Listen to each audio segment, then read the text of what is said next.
नमस्कार। दुनिया भर में किडनी की बीमारियों के मामले तेजी से बढ़ रहे हैं। हर साल लाखों लोग किडनी की बीमारी के वजह से मौत का शिकार हो जाते हैं। चिंता का विषय तो यह है कि किडनी संबंधित बीमारियां अब सिर्फ बड़ों को ही नहीं बल्कि बच्चों को भी हो रही है। तो चलिए आज जानते हैं डॉक्टर देवेंद्र शर्मा जी से बच्चों में होने वाली किडनी की समस्याओं के बारे में।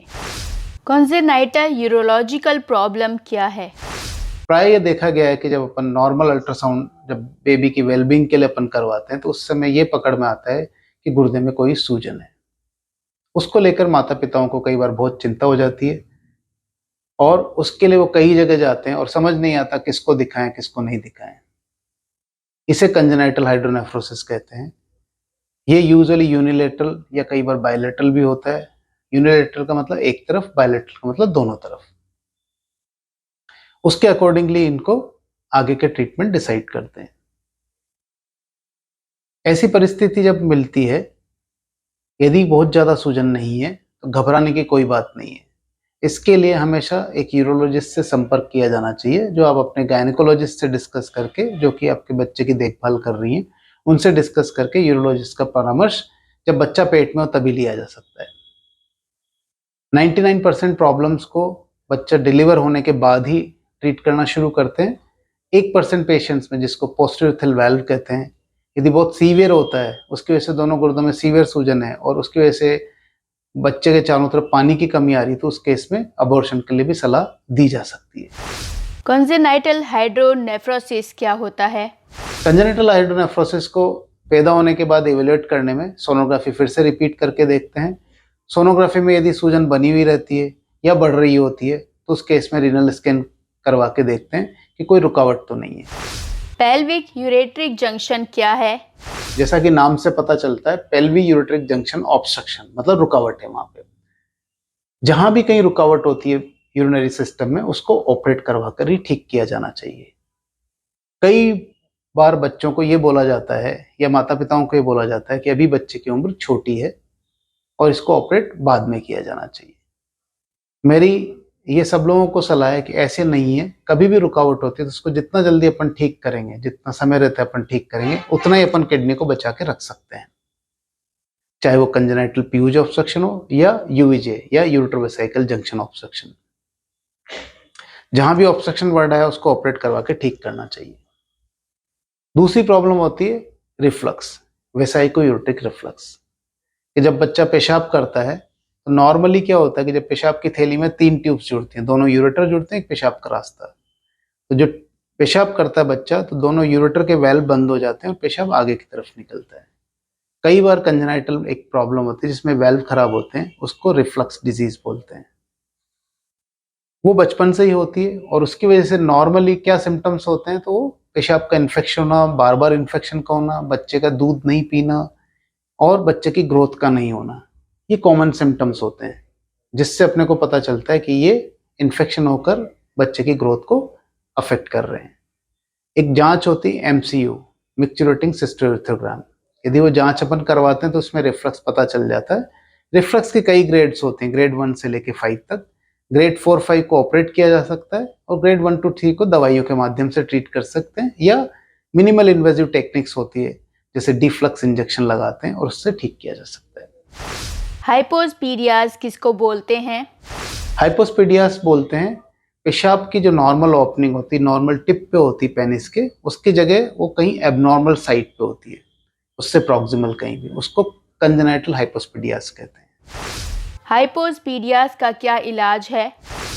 हाइपोस्पीडियास का इलाज मात्र सर्जरी है और सर्जरी इसमें लोकल टिश्यू से अपन करते हैं तो सर्जरी की सक्सेस रेट 70 to 80% होती है। बाकी कई बार इसमें हमें 2 सर्जरी 3 सर्जरी करके इसको ठीक किया जा सकता है। बहुत कॉमन क्वेश्चन माँ बाप के लिए होता है कि इसको किस उम्र में ऑपरेट करवाएं, क्योंकि यहाँ रुकावट नहीं है। जैसा मैंने कहा था, रुकावट के लिए अपने को लेट नहीं होना चाहिए, जल्दी से जल्दी ऑपरेट करवाना चाहिए। हाइपोस्पीडियास के ऑपरेशन की उम्र 3 से 4 साल होती है, तो 3 से 4 साल के बीच में हाइपोस्पीडियास के लिए ऑपरेट किया जा सकता है। एक और कॉमन प्रॉब्लम है अनडिसेंडेड टेस्टिस। कई बच्चों में ये देखा गया है कि टेस्टिस जो नॉर्मल स्क्रोटल सेक्स में बाहर आती है, वो ऊपर ही अटक जाती है।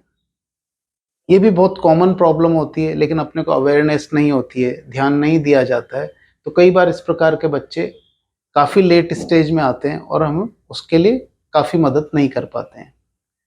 भगवान ने नॉर्मल जो स्क्रोटल सेक्स बनाए हैं, उनका पर्पज़ है कि टेस्टिस उन दोनों उसमें रहती है और वहाँ का टेम्परेचर बॉडी के टेम्परेचर से कम होता है, और नॉर्मल स्पर्मेटोजेनेसिस के लिए वो लो टेम्परेचर बहुत असेंशियल होता है। जब इस प्रकार की स्थिति होती है तो उस कंडीशन में अपने को बच्चे को ऑपरेट करना चाहिए। यूजुअली इसमें ऑपरेट हम 1 साल की उम्र में करते हैं, लेकिन जितने भी अनडिसेंडेड टेस्टिस उनको 6 साल से पहले रिपेयर कर देना चाहिए। 6 साल से ज़्यादा समय के बाद जब बच्चे में टेस्टिस नीचे नहीं आती है तो उसका फंक्शन खराब होने लगता है और उसका एक्सोक्राइन फंक्शन, जो स्पर्म बनाने वाला फंक्शन है, वो बिल्कुल खत्म हो जाता है। तो ये बहुत इंपॉर्टेंट इन्फॉर्मेशन है और सबको नॉलेज होनी चाहिए कि अनडिसेंडेड टेस्टिस को अपने को अर्लीस्ट पॉसिबल एज में ऑपरेट करना चाहिए, preferably around 1 years of age. Congenital hernia और कॉन्जेनाइटल हाइड्रोसिल क्या है? इसके अलावा कंजेनाइटल हर्निया और कंजेनाइटल हाइड्रोसिल एक और प्रॉब्लम होती है जिसमें टेस्टिस के आसपास सूजन आती है, गोलियों के आसपास सूजन होती है। तो माँ बाप की नॉर्मल कंप्लेन ये होती है कि हमारा बच्चा जब रोता है या खेलता है तो सूजन बढ़ जाती है और फिर उसके बाद थोड़ी देर बाद ठीक भी हो जाती है। तो हमें तो इसमें कोई चिंता वाली बात नहीं लगी, तो हमने डॉक्टर से संपर्क ही नहीं किया। लेकिन कभी भी ऐसी परिस्थिति होती है कि जब कोई गोलियों के आसपास सूजन आती है, जो बच्चे की क्राई करने के साथ बढ़ती हो या खेलने के साथ बढ़ती हो या खड़े रहने के साथ बढ़ती हो और लेटने पर ठीक हो जाती है, तो कंजेनाइटल हर्निया या हाइड्रोसील होती है। यूजुअली इसका ऑपरेशन 1 साल तक नहीं करते हैं, क्योंकि 100 में से लगभग 50-60% बच्चे अपने आप ठीक हो जाते हैं। तो इसलिए जरूरी नहीं है कि हर कंजेनाइटल प्रॉब्लम को अपन ऑपरेट ही करवा के ठीक करवाएं। 1 साल तक इसको ऑब्जर्व करते हैं, 1 साल में ठीक हो जाता है तो ठीक है, नहीं तो इसको एक छोटा सा चीरा देकर ऑपरेशन किया जा सकता है। और ऑपरेशन का बाद में फॉलोअप में यूजुअली बच्चों को कोई प्रॉब्लम नहीं आती है। इसके अलावा कुछ और प्रॉब्लम होती है जो पैदाइशी, जैसे बच्चे के साथ, जैसे बच्चा पैदा हुआ, यूरिन की धार ठीक से नहीं आई, धार दूर तक नहीं जाती है, धीरे धीरे पेशाब करता हो बच्चा, या पेशाब करते समय जोर लगाता है। कई बार अपन इसको बहुत लाइटली लेते हैं कि कोई प्रॉब्लम ऐसी नहीं है, कि ऐसे और बच्चों में भी था, इसमें भी हो गया। पोस्टर ईथर वेल्व क्या होता है? लेकिन ये प्रॉब्लम कई बार पोस्टेरियल वेल्व नाम की एक बीमारी होती है, जिसमें पेशाब की थैली और पेशाब के रास्ते के बीच में एक वेल्व, झिल्ली नुमा एक वेल्व होता है। तो जब बच्चा पेशाब करता है तो उस वेल्व पे जोर पड़ता है और बच्चा पेशाब नहीं कर पाता है। पोस्टेरियल वेल्व एक सीरियस बीमारी है। इसके साथ आपको पेशाब की थैली में मोटाई भी मिलती है, रिफ्लक्स भी मिलता है कि गुर्दों में ऊपर पेशाब भी भागता है, और पेशाब बहुत धीरे धीरे बूंद बूंद करके बच्चा पेशाब करता है। इस बीमारी का सस्पेशन होता है तो तुरंत यूरोलॉजिस्ट से संपर्क करना चाहिए। उसका एक एमसीयू टेस्ट होता है, उसमें क्लियर कट पता चल जाता है कि ये पोस्टेरियल वेल्व है। इस प्रकार की बीमारी में अपने को तुरंत ऑपरेशन करवाना चाहिए, और ऑपरेशन के बाद इस प्रकार के पेशेंट को लाइफ लॉन्ग फॉलोअप रखना होता है। ऐसा नहीं कि अपन ऑपरेट करवाया, पेशाब की धार ठीक हो गई और अपन बिल्कुल ठीक हो गए। जरूरी चीज ये है, क्योंकि जब ये बीमारी रुकावट वाली बचपन से और दोनों गुर्दों को अफेक्ट कर रही है। खास तौर से जब गुर्दा बनता है, गुर्दा यूजुअली माँ के पेट में जब बच्चा 5 वीक का होता है तब से बनना शुरू हो जाता है, तो बीमारी तब से होती है। इस रुकावट की वजह से दोनों गुर्दे प्रभावित होते हैं। इसलिए ऐसे पेशेंट्स को रेगुलर इंटरवल पर यूरोलॉजिस्ट को, नेफ्रोलॉजिस्ट को दिखाकर फॉलोअप करना चाहिए। कई बार ये देखा गया 10 से 20% पेशेंट्स में, लगभग 30-40 की उम्र में ये बच्चे गुर्दे की बीमारी से प्रभावित हो जाते हैं, जिसको सीकेडी बोलते हैं, क्रोनिक किडनी डिजीज। और कई बार ऐसे पेशेंट को डायलिसिस की आवश्यकता भी होती है। तो पोस्टेरियल वेल्व एक सीरियस बीमारी है, इसमें लॉन्ग टर्म फॉलोअप बहुत जरूरी है। इसके अलावा एक और बीमारी जो बहुत कॉमनली बच्चों में पाई जाती है, वो कोई नहलाते टाइम जैसे माँ बोलती है कोई गांठ फील हो रही है पेट में, तो मोस्ट ऑफ द टाइम इस प्रकार के इंट्राएब्डोमिनल मास जो होते हैं वो किडनी से राइज होते हैं। उसके कई कारण होते हैं, उनमें से एक पीयूज ऑब्स्ट्रक्शन हो सकता है, किडनी के कैंसर हो सकते हैं बच्चों में। विल्म्स ट्यूमर एक बहुत कॉमन कैंसर है जो किडनी से पाया जाता है। इसके अलावा न्यूरोब्लास्टोमा, रेब्डोमायोब्लास्टोमा, ये इस प्रकार के ट्यूमर्स होते हैं जो किडनी के आसपास एराइज होते हैं और खासतौर से बच्चों में होते हैं। सैक्रोकॉक्सियल टेराटोमा, ये सब बीमारियां लंप की तरह प्रेजेंट करती हैं, गांठ की तरह प्रेजेंट करती हैं। ऐसे कोई भी एबनॉर्मल गांठ जैसी फील होती है नहलाते टाइम बच्चे के पेट में, तो तुरंत डॉक्टर से संपर्क करके आगे की जांच करवानी चाहिए।